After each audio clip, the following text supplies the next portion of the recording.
Welcome to the HBM Test and Measurement FAQ video series.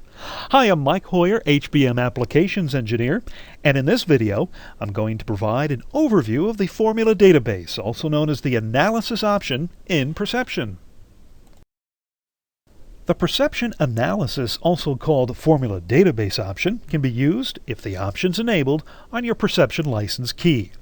The analysis option performs calculations on data using the computer's CPU, unlike the real-time formula database option, which performs calculations in real time on a DSP.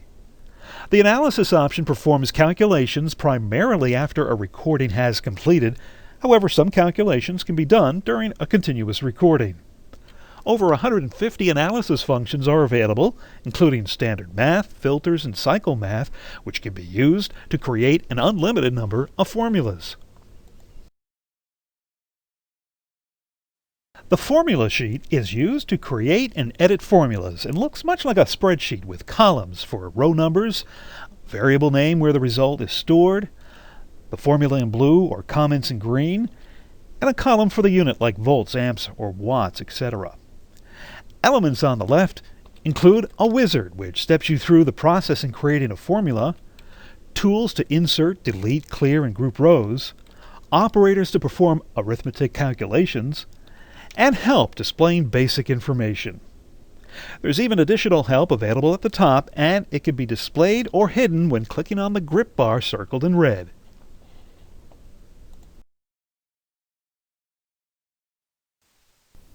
A formula can be created using waveforms or numbers, therefore a result can be a waveform or number. Now, formulas can be created using built-in functions, arithmetic operations, cursor information, and the result of another formula. In the first example, we'll use a built-in function to calculate the maximum amplitude of the first channel, called channel A1. We'll use the wizard to create the formula. I'll create my variable. I'll call it CHA1 max. And I'll click on the down arrow and see the list of functions in alphabetical order. They're also grouped together. We'll click on statistical and max. Notice the orange elements are required. The blue elements are optional. We'll click on the variable navigator and make our way to the first group, the first recorder, and the first channel called CHA1. I can actually take a look at the result of this formula by clicking on Preview, 2.701 volts. And if I click on the formula, which is already created, a couple of times we'll see it expanded in its syntax. I'll click on it again. We can see some of the additional help elements on the top. If I click away, it truncates again. So I already created a user table, and we see the result here, 2.701 volts, and it's also duplicated in our report. Now, the powerful part of using formulas is that they recalculate every time data changes.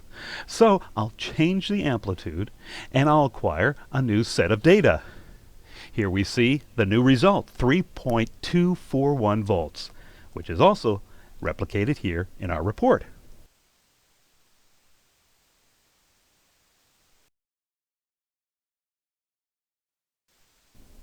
If you wish to add two channels, you can use an arithmetic operation. We'll start by creating the variable sum A1, A2.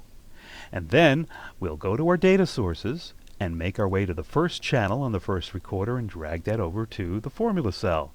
I'll click on the plus operator, drag over the second channel to the formula, and there we have channels 1 plus 2 equal to the sum A1, A2 variable.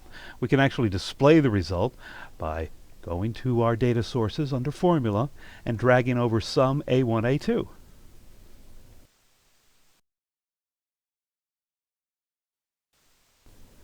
Now, cursors may be used to mark the start and stop points for calculations.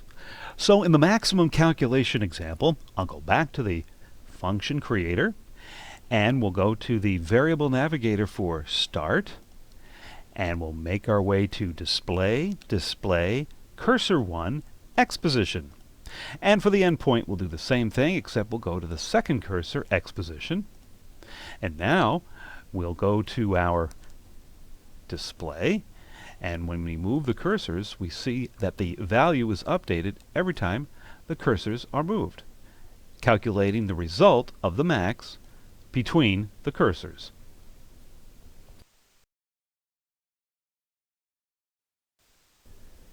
If you were to create many formulas and decided to calculate results on a different channel, or recall data from another test with different channel names, you'd have to change the channel name in all the formulas, which can be very time-consuming. So here's a handy tip.